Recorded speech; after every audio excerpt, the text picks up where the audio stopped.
Hi everyone and welcome to SAMA, a weekly program where we invite an expert to discuss a topic from their area of expertise. This week we are delighted to have Patrick McKeown to teach us how to breathe. Patrick is a world-renowned expert in the Buteyko Breathing Method and author of 8 best-selling books including The Oxygen Advantage, Close Your Mouth, Asthma Free Naturally, Anxiety Free, Stop Worrying and Quieten Your Mind, and Sleep with Buteyko. Patrick is based in Galway, Ireland, and lectures extensively around the world. He is Director of Education at the world's foremost Buteyko Breathing Method Clinic, the Buteyko Clinic International, and has trained hundreds of Buteyko practitioners since 2003. Patrick, you look too young to have been training people since 2003. So welcome to our summer, Patrick. It's fantastic to have you here. Thank you, John. And the first thing I'm going to do is to shorten that bio. I don't know where that came out of, but yeah, that's a little bit off-putting. But yeah, no, thanks very much. I have been involved since 2002, just by chance, but that's how it happened, you know. Yes. So we decided to give you a year to make you look, not so old. Or the years are creeping up. Don't worry. But you honestly look very young now. You are an expert on the Buteyko breathing technique. Do you think that this has been part of the reason why you've kept your youth? I think one of the things that age people is stress, in a big way. Yes. And a lot of it is especially emotional and mental stress. Yes. And one of the things that benefited me from focusing on my breathing was quietness of the mind. And quietness of the mind and an ability to handle stress better, in that if things go wrong, I don't tend to get as stressed or near as stressed as some of my counterparts. Now, I'm not saying that I don't get stressed, but I get stressed less. And I also have an ability to recover because of focusing on the breathing. Right. And that's one of those things, when we're talking about breathing and normal autonomic functioning and the link between that, it's through the breath that you can really influence the functioning of systems and functions outside of your voluntary control. Right. Now, before we go further down this path, I'm going to create another path. How did you get involved in breathing in the first place? What started you? What was the seed that started your path in learning about breathing techniques? Sure. From a childhood, I had asthma, and with asthma, I had also chronic nasal obstruction and sinus problems. Yes. And that's very normal and common. And I just realized now that I should have shut out my Outlook. I just hear a ring from it there. That's very common because if you have asthma, it's not just isolated to the lungs. It very often travels up to the nose. Absolutely. It's a unified airway. And if your nose is stuffy, then your sleep is affected. So sleep researchers, and they know that if you have a stuffy nose or if you mouth breathe during your sleep, you are 1.8 times more likely to have a sleep problem. So I had asthma, chronic stuffy nose, chronic mouth breather, and chronic sleep problem. And I went through secondary school, and I was on quite a bit of medication. I came out of secondary school, had a couple of hospitalizations. I went on to a university. I put a lot of effort into my own studying because when you have fatigue and poor sleep, you don't have the ability to concentrate. Yes. And to remember information as compared to an individual who has good quality sleep. So in short, I went through to university in Ireland called Trinity College in Dublin.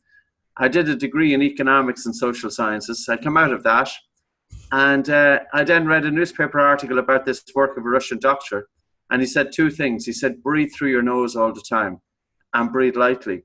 And I never breathed through my nose. I was constantly having my mouth open. Right. And I used his exercise to open up the nose. You can decongest your nose if you have rhinitis, a stuffy nose, in 5 minutes from holding your breath. And I switched to nasal breathing now. I was feeling very suffocated when I first switched to nasal breathing, but I persevered with it.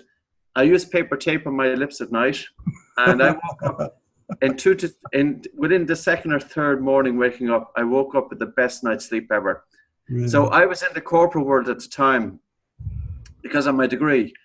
I was working for an American multinational, and I absolutely hated it, John. And I really say multinationals, I think, I really feel sorry for the employees of these companies because, and now I'm going to go off on just a small little bit rant, but I'm going to come back to breathing, don't worry. Yep. You know, it was a multinational that's pretending to have an open door policy for employees, to be looking after your employees. And all they were doing was absolutely milking and getting the absolute most out of employees. Like, it's always interesting when I look at the age profile, and I give talks to multinationals, and I look at the age profile, and there's nobody there over 40 years of age in some of the companies. And the reason that they don't have employees over 40 years of age because the employees are burnt out. And it was like some guy, you know, I was talking to a father, and the father has a son in Facebook and a daughter in LinkedIn or one of these companies. And they're saying, yeah, Facebook, they have chefs in, so you have your dinner and, you know, you're coming into the chefs are coming into the companies so that the employees don't have to leave the company. It's not that the chef is provided to help the employee. The chef is provided so the employee doesn't have to leave, so the employee can literally work at their desk. And we have to bear this in mind. So my stress levels were pretty high, and I hated going into work of a Monday. And it was 3 years later that I said my health was really improving at this point. I said, I'd love to bring this technique back into Ireland, the Buteyko method. And I contacted the Russian embassy because I didn't know anybody who was Russian. So I said, okay, I figured the best way to do it is contact the Russian embassy. And they were able to get me in touch with the people in Russia. So I went over there. Wonderful. So, long story short, since 2002, I've been teaching this full time. Oh, that was a short finish. That's fantastic. Right. Well, that's quite an interesting story. Did it take some sort of, it's quite a paradigm step to go from working in a corporate environment to doing your own thing, truly following your heart. Yes. To educate people. Intuitively, it really felt the right thing to do. Logically, it didn't. And I remember going into my father-in-law. I wasn't married at the time. My wife was just here a second ago. And I told him that I was leaving this corporate world because I was a young guy. I was in charge of a fairly big budget. I had a number of employees under me. And it seemed mad. I had company car, all of these so-called prospects in life. Yes. But it was the best thing I ever did, starting off my own small little business, working for myself. And it was a tremendous change in my life.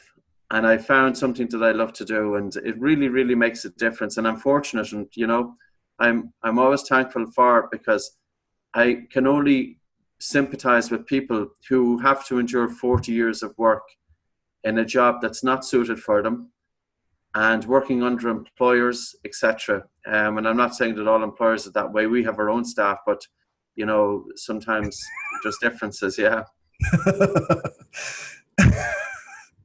We won't go there. A question from Helen O'Connell, and this is just O'Connell. You must be from Ireland, Helen. Now, just a quick comment too. If anyone is watching out there on Facebook, you can ask your questions just underneath the live stream video, just in the comment section under there, and your questions will be forwarded to me. Now, Helen asks, do you believe that there's a link between breathing problems and trauma? And if so, to share your insights on that. Yes. The first documented accounts of chronic hyperventilation syndrome happened as a result of the American Civil War. Yes. And it was an American physician called DaCosta, D-A-C-O-S-T-A. And he noted that soldiers who were returning from the front line, that they exhibited symptoms of fatigue and breathlessness. Now, the name then changed in 1937 to hyperventilation syndrome. And then in the 1990s, it changed to breathing pattern disorders or dysfunctional breathing. If we are exposed to long-term stress, when we are stressed, our breathing changes. We breathe faster and we breathe up our chest. Yes. And if we're exposed to long-term stress, even when the stress is changed and removed, the breathing pattern remains. Mm. So when I'm working with people, say, who have had trauma, or people with anxiety, people with panic disorder, I always often see that it's very common for me to see a faster respiratory rate and more upper chest. And yes, you could say that it's stress and anxiety that's changing their breathing patterns. But we also know that if you're breathing fast in upper chest, it's feeding back into anxiety. Because two things, slow breathing. Stanford Medical School, they identified a new structure in the brain in March of 2017. And they said that this structure is spying on your breath, in the locus coeruleus. And if you breathe fast, this structure in the brain is relaying signals of agitation to the rest of the brain. So slow breathing is very important. And I'll just go a little bit more detail in a second on that. Yes. And the other thing is diaphragmatic breathing. And I know people talk about taking a deep breath, but when people are told take a deep breath, they usually take this big breath. It's not about taking a big breath, because that changes the biochemistry of breathing. But it's about taking a deep breath using the diaphragm. But basically, the three things with the breath should be in and out through the nose, driven by the diaphragm. It should be slow, light, and deep. And there's a myriad of research looking at post-traumatic stress disorder, etc. Slowing down the cadence of the breath to 6 breaths per minute is the ideal way to bring the body back into normal functioning. And if you look at the research on heart rate variability and respiratory sinus arrhythmia and the baroreceptors, and this respiratory sinus arrhythmia, even though it sounds a little bit complex, it's not. It's the synchronicity of your breathing to your heart. Yes. And when we take a breath in, it's normal for the heart rate to speed up. And when we have an exhalation, it's normal for the heart rate to slow down. We can stimulate that by changing the cadence of the breath to 6 breaths per minute. And anybody who's suffering from post-traumatic stress or trauma or anxiety, I would really encourage you, start breathing through your nose. Start just gently slowing down your breathing. And even slow it down to a cadence. So you're taking your breath in for 2, 3, 4, and out 3, 4, 5, 6, and then in 2, 3, 4. But have your 2 hands at your lower ribs and breathe really slowly in and really slowly out. Don't take big breaths, because breathing is not just about diaphragmatic breathing. Breathing is also including the biochemistry of the breath.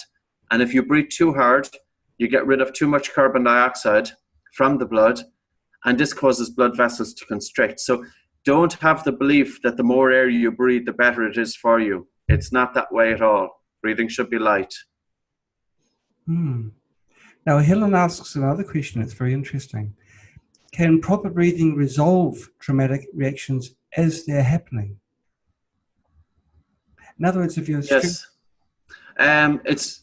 I can't give you a full answer on that, but what I would say that I think it's difficult in the face of stress to have your attention. I think if a person is very much in presence, they would be able to do it. That when they are confronted with a stressful situation, to immediately bring their attention onto their breathing and to immediately slow down the breath. It would be a great way to deal with a confrontation. In terms of, if you say you were confronted with somebody and that person is giving out to you, and if you're immediately bringing all of your attention, or as much of it as you can, into the inner body and onto the breath, you're almost putting a shield that you're not going to react to that person. You're able to hear what they say. You're able to formulate a response. You're able to remain calm in confrontation. Now, that would take some practice. I would say that it would be best for people to start off doing it with very small events in their life. So, and a good way to do it would be to watch something on TV, a program called EastEnders, where they're constantly fighting and shouting and crying. So if you want to see, so if you look at a soap opera, and when you see all of the hostility on the soap opera, which apparently is reflective of modern life, but I wouldn't like to be living in that situation. Looking at that hostility in the soap opera, and when you're watching the TV, bring all of your attention inwards and shield yourself from that. And even just start with that. And then when you are confronted in real life, to immediately bring your attention inwards. I think it would be a great skill to be taught to kids, and that children would have a way of dealing with stress that they could, the tool for the rest of their life. I wonder why there are programs like those soaps where they had the stress thrown outside the screen. I wouldn't call it entertainment. That would be terrible. And I don't watch it. I don't know the EastEnders, but it's probably like other ones that I do know where. Yeah, okay, you just have to experience real life to get stressed. You know, I just got to relax in front of the TV. Oh, here we go. But that's probably a good way. And yeah, because you're not interacting with the person with the source of the stress, but your reaction to it is what you can focus on. Yes, it is, and just it's developing that. It's developing that immediate reaction. It's not really reacting. It's more that you're proactive. You're feeling that you're seeing the confrontation in front of you. Yes. But you're not surrendering all of your attention to it. The person that's causing the confrontation is not drawing you into it, because you're able to remain fully present in the stillness and the intelligence of the human body.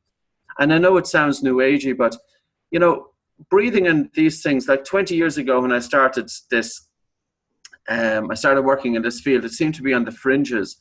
But now it's amazing, John, the mainstream individuals. Like, I'll give you an example.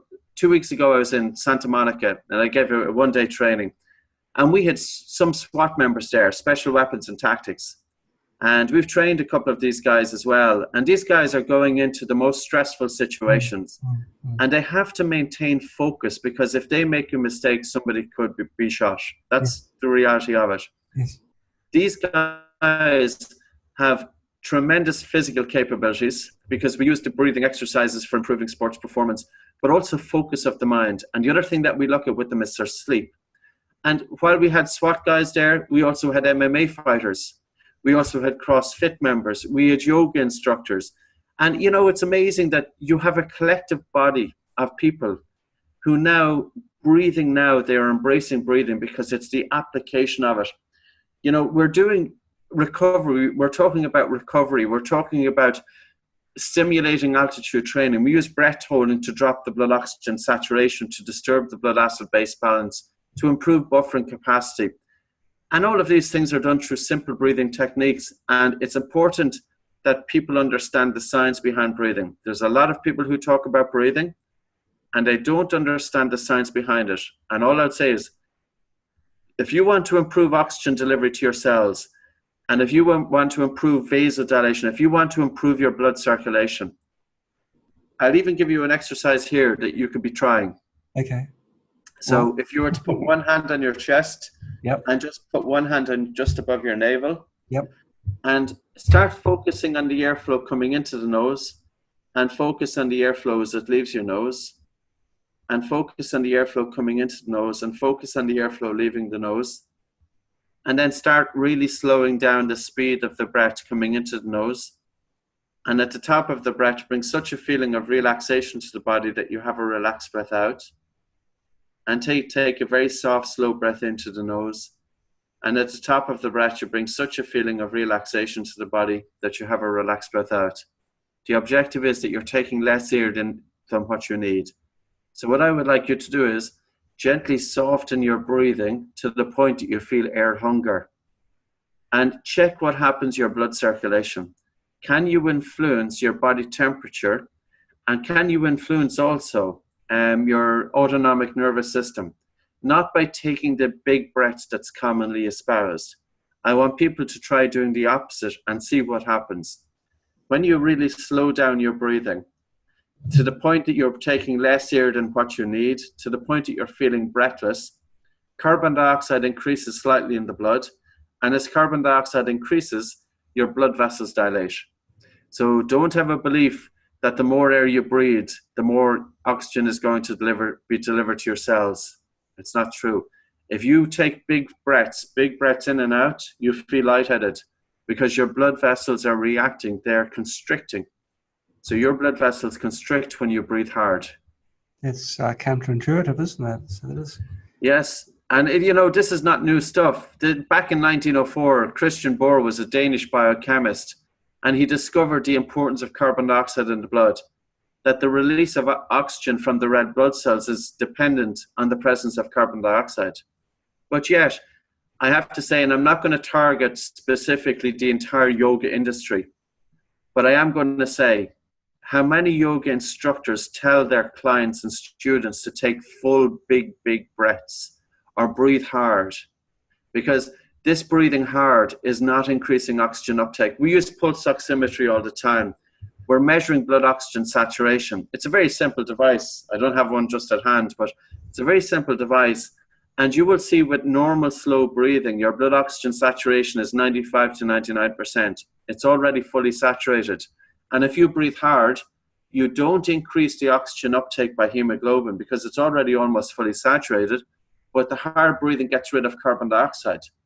And as a result, the red blood cells hold on to oxygen more readily.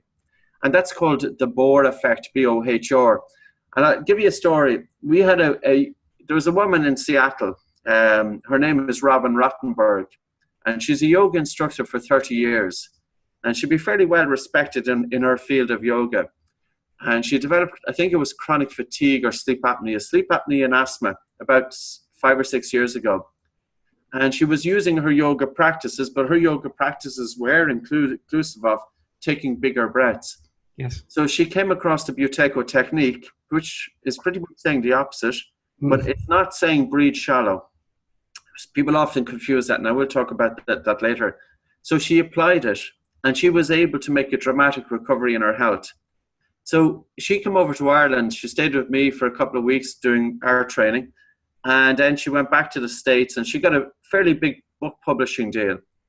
And she took a lot of time off, and she went to Costa Rica, and she studied and researched her book and wrote her book. It's going to come out in December of this year. It's called Restoring Prana. So Restoring Prana. And she looked and investigated the original sutras from yoga. Yeah. The one thing that yogis said, they said was to breathe subtle, breathe light, breathe almost that the fine hairs within the nostrils do not move. They said, do not breathe hard. And why is hard breathing became so much of an epidemic? And she's trying to answer that question, because she's saying originally when yoga was founded, whether it was 2,000 years, 2,500 years ago, it was all about subtle breathing. What's happened that we have, if we go into a yoga studio, and I'm not saying it's all, because there are plenty of yoga instructors that really do know the biochemistry and the biomechanics of breathing.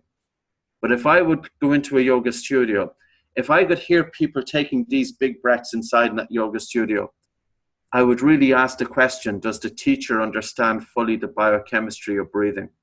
And when we're looking at the breath, yes, we do need to get the biomechanical side of it with lateral expansion, the lower two ribs, not just the frontal part at the abdomen, but the lower two ribs. As we breathe in, that the ribs are gently expanding, and as we breathe out, the ribs are gently contracting, but also the biochemistry of breathing. We need to be looking at both. Do you do meditation, Patrick? Do I do meditation? Yourself, yes. Yes, I did it for many, many years. I don't necessarily meditate formally, but I'll often meditate at different pockets.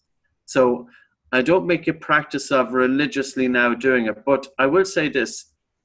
If I go for a walk, or if I'm in stillness, or even if I'm in a situation like this, I'm not caught up in my mind to the same extent as what I would have been 20 years ago.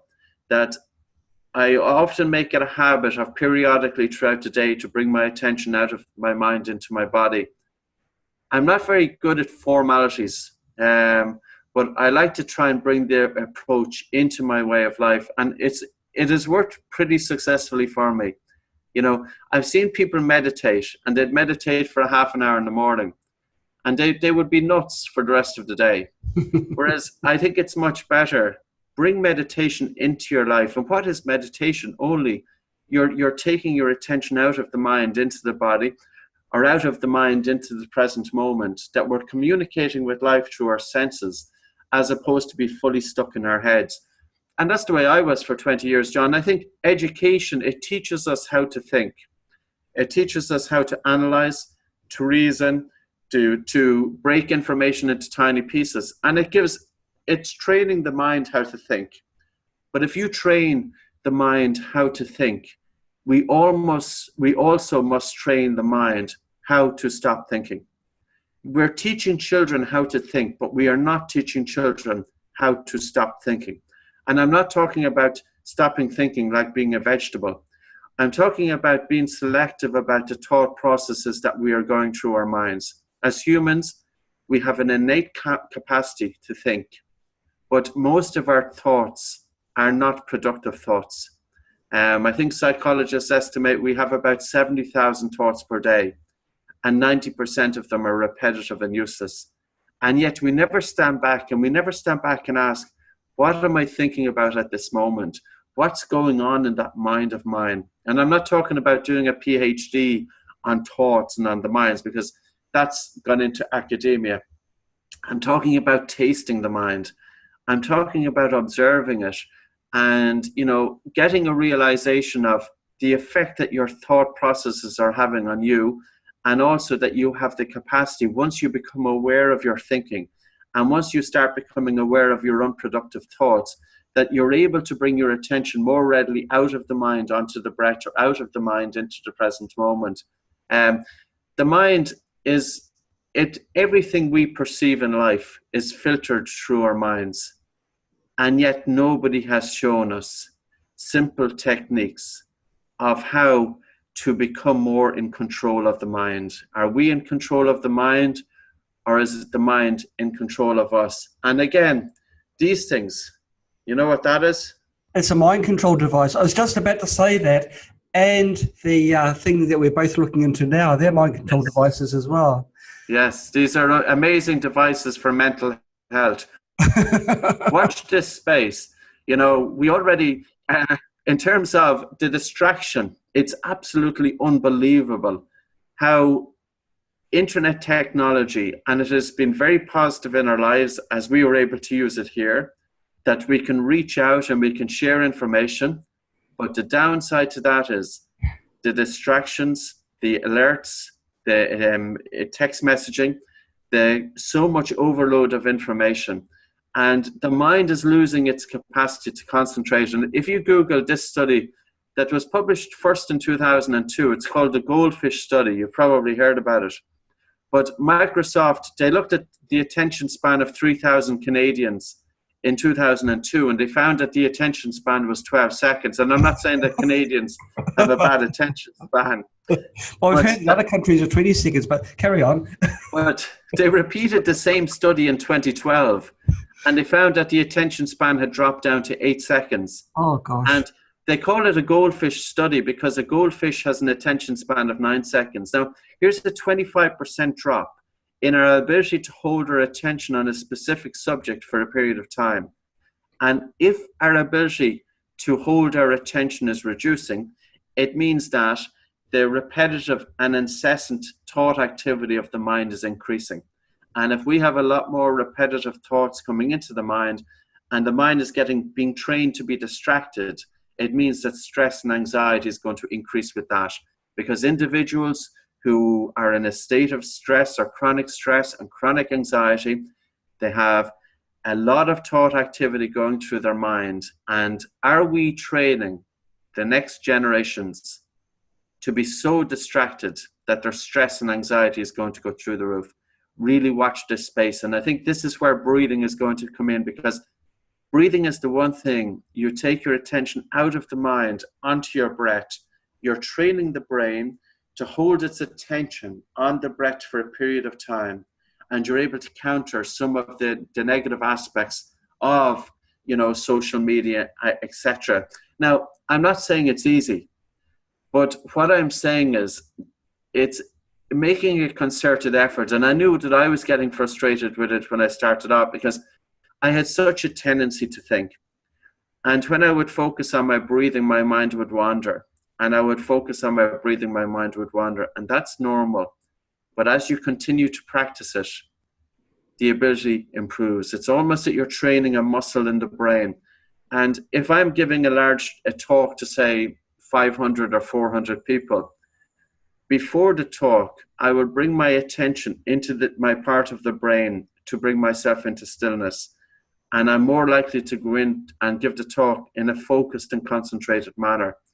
We have a muscle, and I'm not sure if this is the right terminology. It could be neuroplasticity, could be that you're just forming new neural pathways. But to be able to activate a part of the brain. And just by focusing on your breathing, that you can develop this part of the brain that when you do need it, you can bring your attention there. So don't lose heart for any of you who want to start focusing on your breathing. It's normal for your mind to wander. Don't expect instant gratification. This is a delayed gratification. You're not setting a goal with this one. The goal is to practice. So just practicing it, even if you're just practicing holding your attention on your breathing for 2 seconds, it's still 2 seconds that you've had your attention out of the mind on the breath. Wow. Why is it so bad to breathe through the mouth? Mouth breathing, number one, is if you open your mouth there and take a breath through it and look down at your chest and diaphragm. It's gone still. Okay. Well, mouth breathing activates the upper chest. So say, for instance, if your listeners, if they were to look down at their chest, yes, and take a breath through the mouth, you'll see that the mouth is directly connected with the upper chest. Blood flow in the lungs is concentrated in the lower regions. So if we're mouth breathing, we're ventilating the upper parts of the lungs, but the greatest concentration of blood is in the lower lobes. Okay. So Swift in 1988, they looked at the partial pressure of oxygen in the blood. Now, this isn't the SpO2, this is the PO2, which is a little bit different. But they found that PO2 in the blood increased by 10% in nasal breathing. So nasal breathing is connected not only with improving oxygen uptake, but also with oxygen delivery. Nasal breathing is with slow breathing, which is very helpful for the mind. Nasal breathing is directly connected with the diaphragm, and nasal breathing is more efficient. For sleep, any of your listeners who wake up with a dry mouth in the morning, they don't wake up feeling refreshed. They're more likely to snore. They're more likely to stop breathing during their sleep, a condition called sleep apnea. And mental health, sleep, recovery, and overall resilience of the individual is very much influenced by nasal breathing.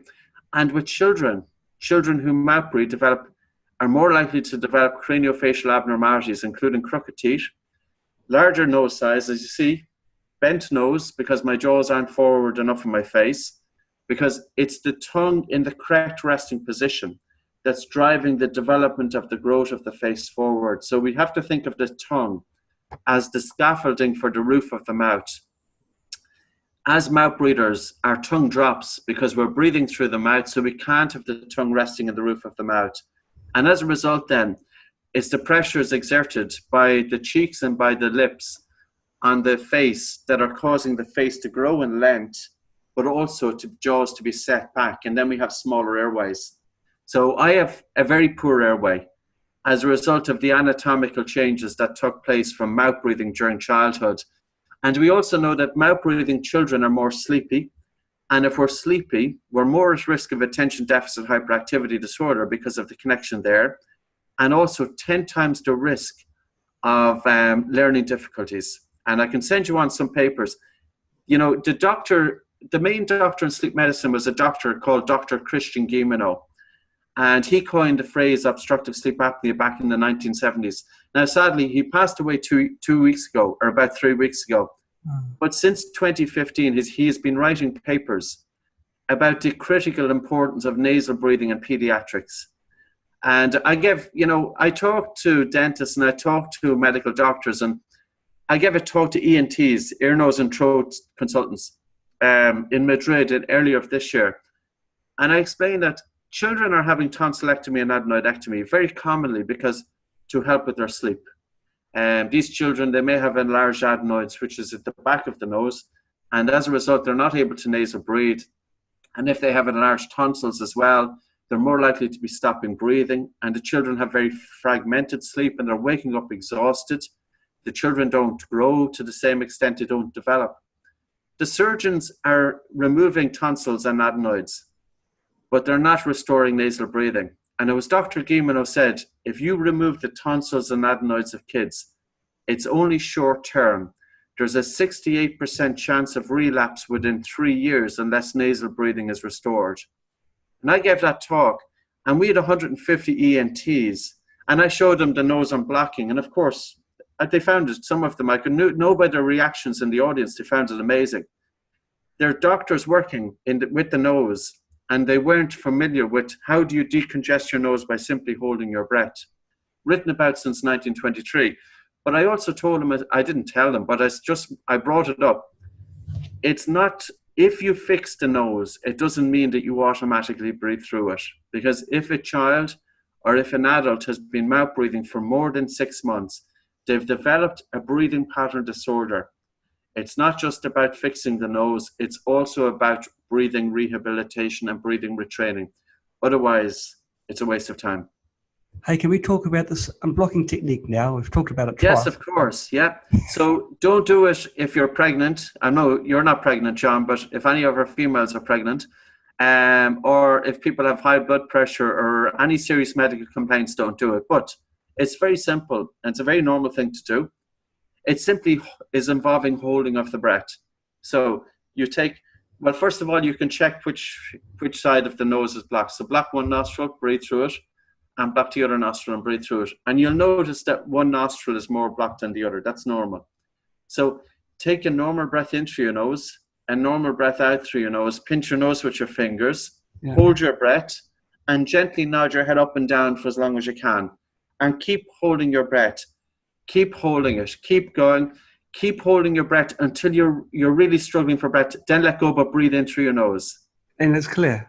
Is it at that point? It will clear up, certainly within about 3 to 4 repetitions. So what we do is, so we'll do it again. We take a normal breath in through the nose, normal breath out, pinch the nose, hold the nose. Stop breathing. And then you gently nod your head up and down as you hold your breath. And you keep on nodding your head and keep on holding your breath for as long as you can. And then you let go, but breathe in through your nose.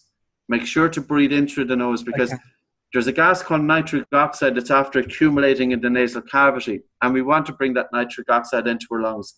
But yeah, 5 or 6 strong breath holds will open up the nose. And then when you breathe through your nose is more likely to stay more open because it's not about breathing in through the nose and out through the mouth, because when we breathe in through the nose, the body has expended an energy in moistening and warming the incoming air. Yes. And when we breathe out through the nose, the nose is there to trap that heat and moisture on the exhale breath. So there's a 42% greater water loss if we breathe out through the mouth. And water is, of course, very important for the human being, but your nose is designed to remove the moisture from the breath on the exhalation, to retain that moisture inside in the body. So individuals who sleep with their mouths open, they wake up with a dry mouth, dry throat, inflammation of the throat, especially if they've had a few beers and they're snoring all night.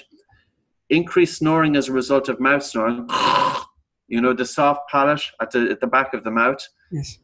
Nasal snoring can also be contributory. The tongue is falling back into the airway.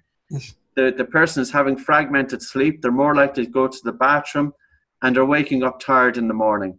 And mouth breathing, this is where I changed. You know, I realized that, not just my asthma was changing back in nearly almost 20 years. Well, it's 20 years ago. Not just my asthma, but my sleep profoundly improved. And remember we talked about trauma earlier on. Yes. I'm often amazed with psychologists, psychotherapists. They don't often look at breathing pattern disorders in their client population, and they don't look at sleep. And I could have people coming in with depression, anxiety, panic disorder. And I asked the people, I said, how do you wake up? How do you feel when you wake up in the morning? And they will tell me that they wake up exhausted. Very commonly, they wake up exhausted in the morning. Yes. But their healthcare professional is thinking that, well, it's the anxiety that's causing the exhaustion. It's the depression that's causing the exhaustion. It's their high stress that's causing the exhaustion.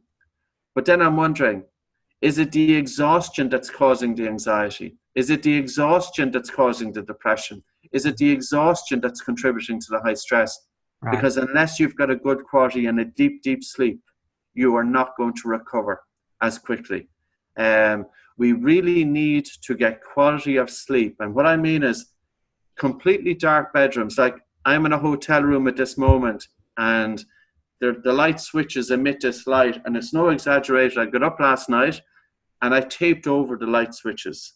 So a completely dark bedroom I want a completely silent bedroom.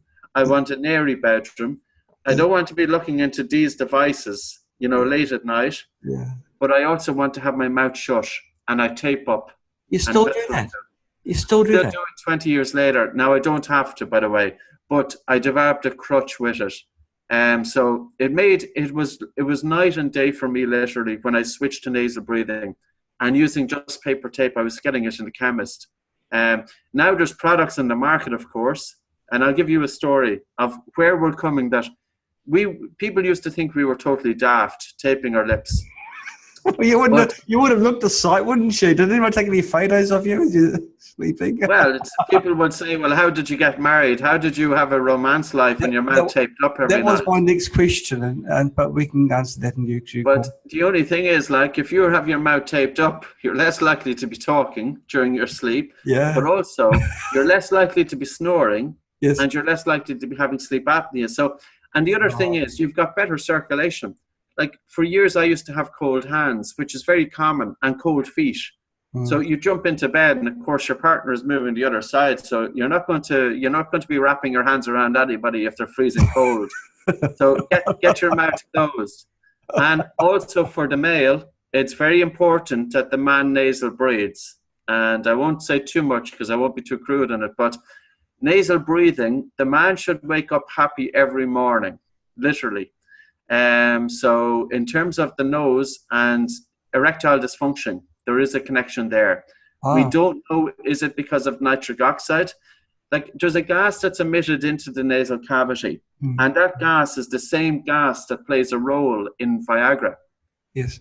Because it's a vasodilator. But we don't know, is it the gas from the nose by breathing through it, or is it just that you have a better sleep and that you have less sleep disorder breathing? Because men who are suffering from ED, more likely their sleep is a problem, and it's their quality of sleep. Are they stopping breathing, which is putting their body under a lot of stress? Right. And as a result, they don't have normal autonomic functioning. So autonomic functioning of the man is very much, it's good feedback if the man is waking up happy in the morning. Right. So the taping, just to give you this example, Shark Tank is an investor program that's in the United States. It's called Dragon's Den in the UK. And it's very, very well watched. And basically there's a series of investors there, and some guy comes in and he has a business idea and he makes a pitch and he's hoping that the investors will invest.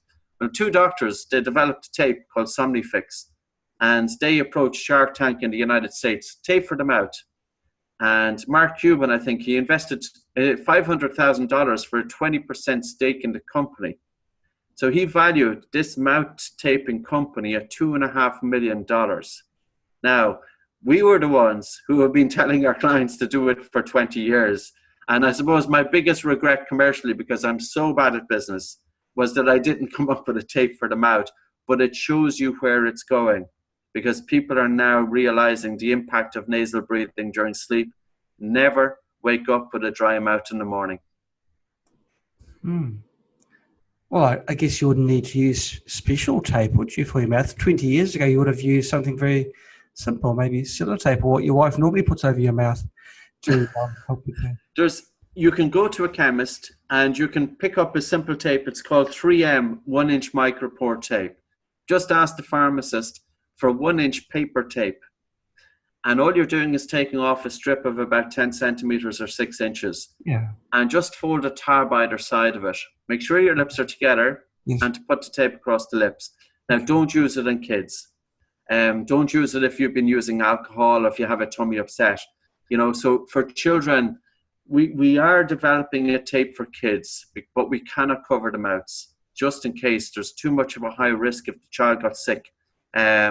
So yeah, not for children, but certainly for adults. And even say for maybe kids over 12 years of age, I'd feel very comfortable that, they're old enough that they could pull it off. It's only paper tape. Okay.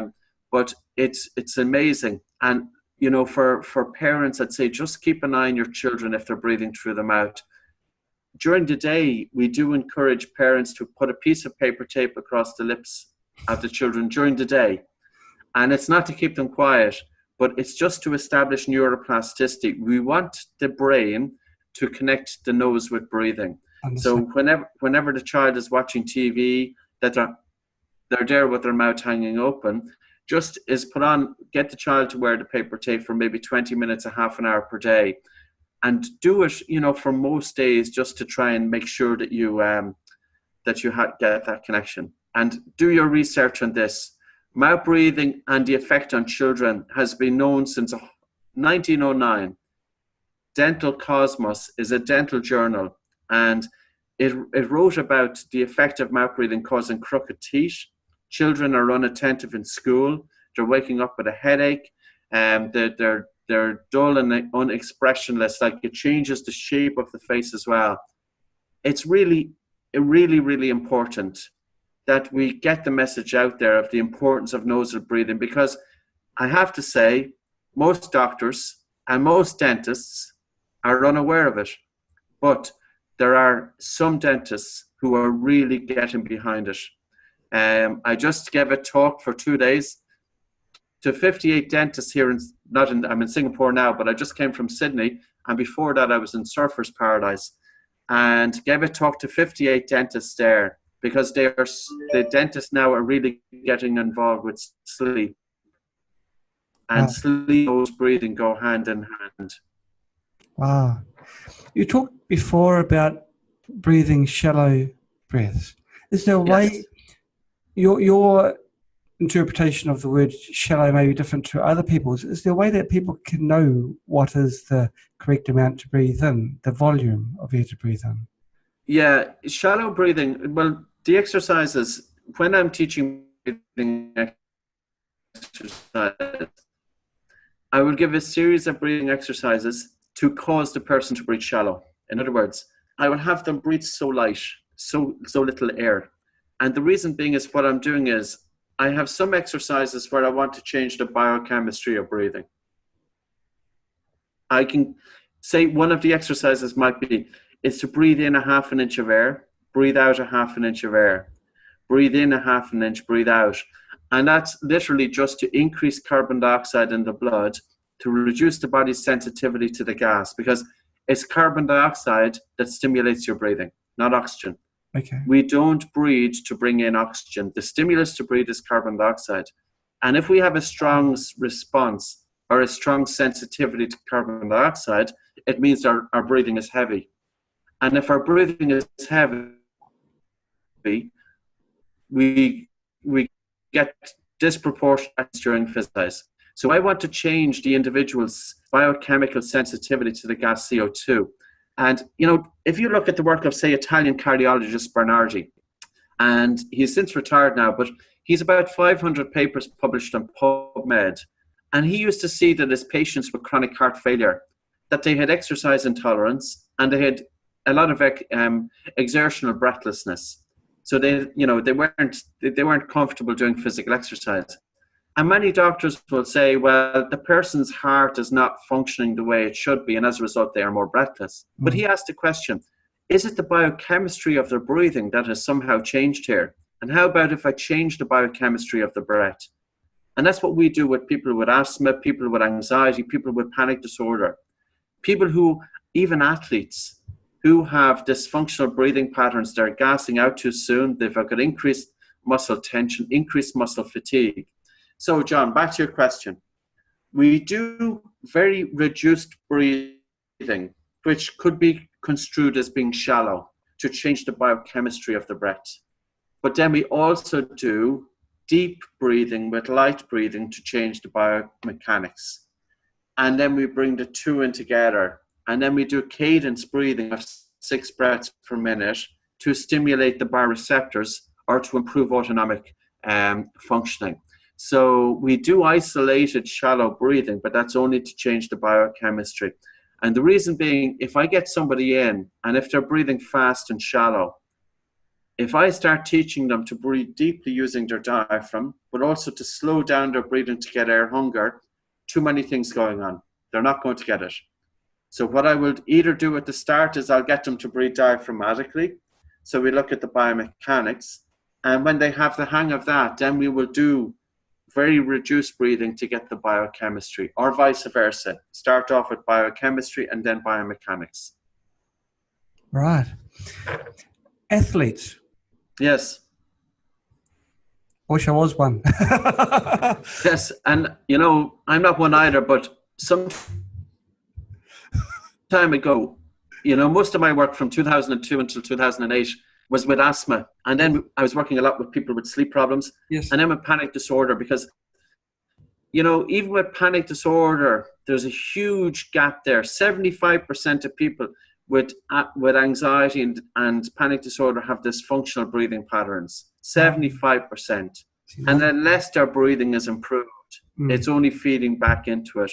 Now, with athletes too can be prone to dysfunctional breathing because it's your normal everyday breathing, which is influencing your breathing during sports performance. And if you have an athlete who is under stress or a predisposition to anxiety, or maybe eating the incorrect foods, or believing that it's good to be taking big breaths, yes, that athlete can develop poor breathing patterns, and those poor breathing patterns will translate into breathing inefficiency during physical exercise. The athlete gasses out too soon. The athlete is plateauing. No matter what they do, physical training does not change your breathing.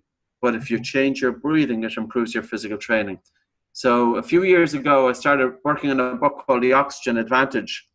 And I was lucky in that the book got published by a major publisher, HarperCollins in the United States. It's since gone into 14 languages.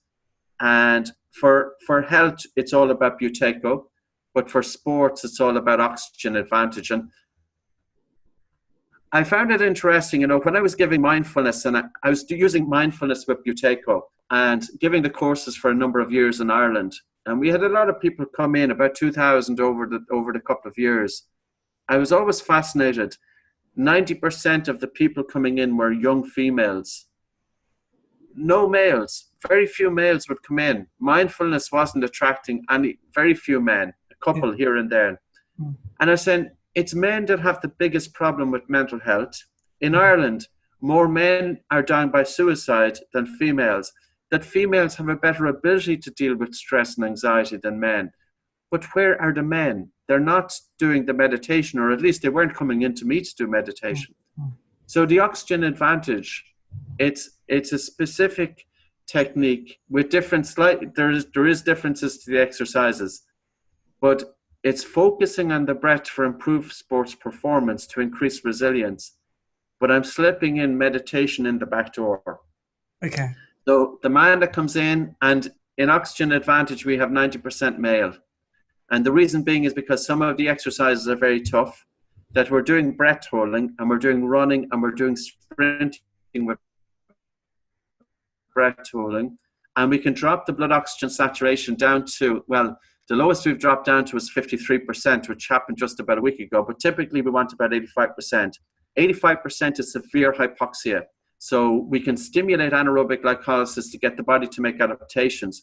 But the one thing that I like about the Oxygen Advantage, we can impart a breathing technique to focus and concentration of the mind without the man having to do formal meditation.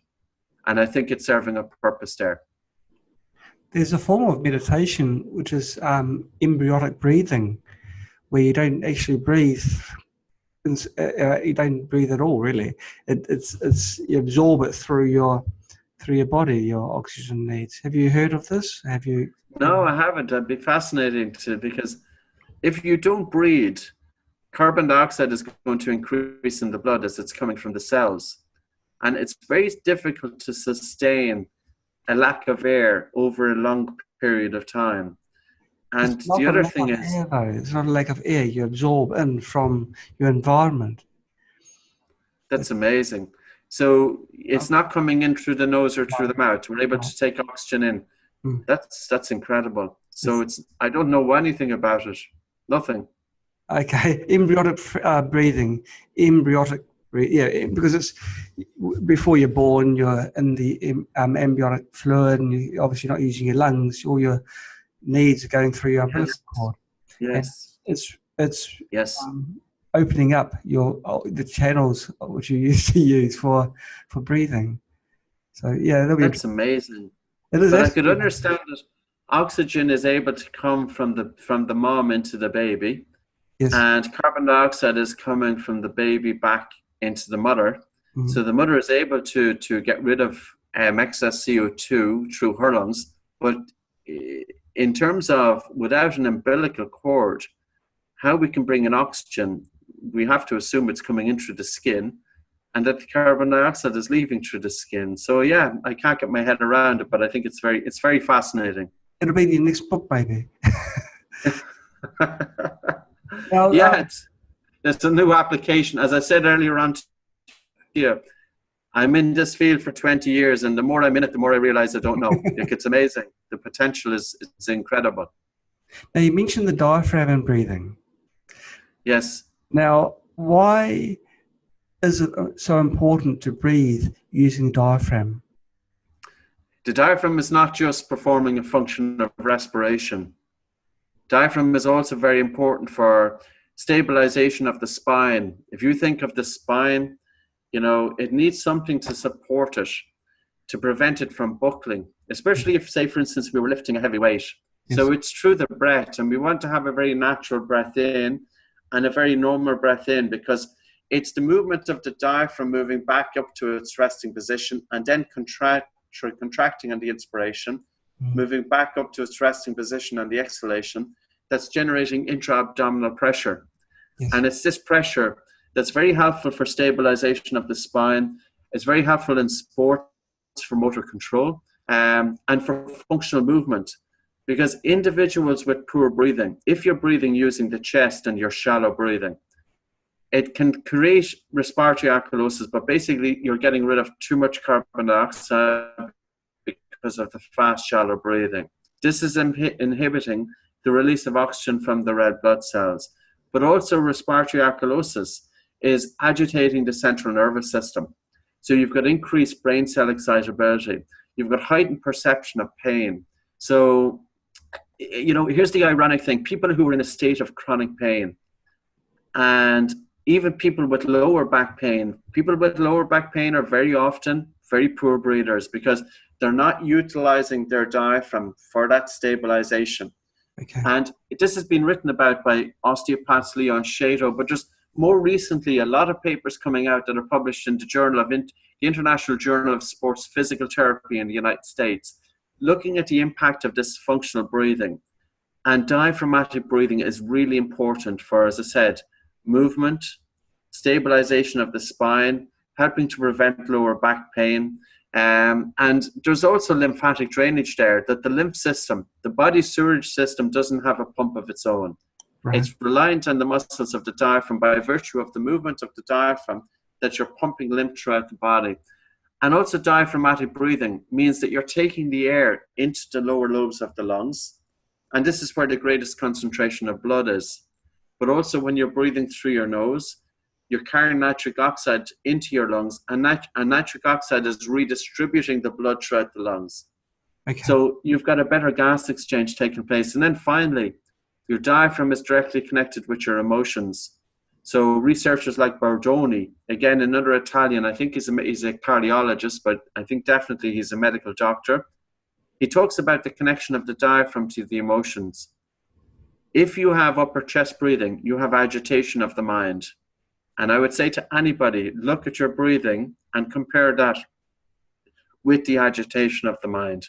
If you want to bring stillness of the mind, really slow down your breathing and start using your diaphragm.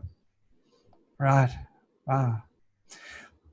How can people get hold of you or learn more about your breathing techniques? Sure. It's like we have quite a few videos that are up, you know, and books and everything. We're all keen on getting the information out there.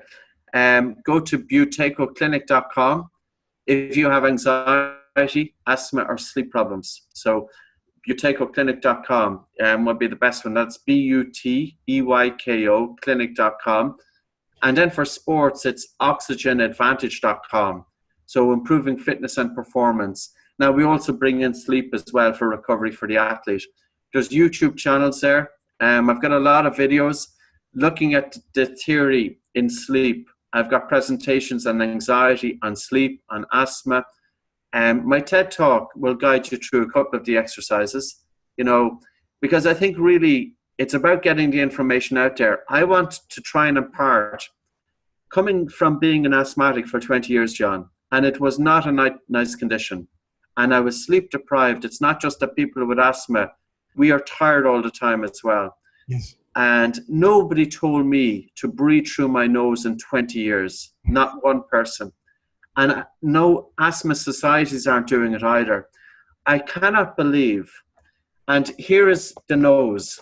Nature has designed a nose to filter, to moisten, to regulate volume, to improve oxygen uptake and delivery, to help with sleep, to help prepare the air before it's brought into the lungs. People with asthma don't breathe through their noses. Right. And it's aggravating their asthma, and nobody's telling them any different. And I'm flabbergasted by it. And I'm flabbergasted with sleep. Why are sleep doctors not telling their patients to breathe through their noses? We know you're twice as likely to have a sleep problem.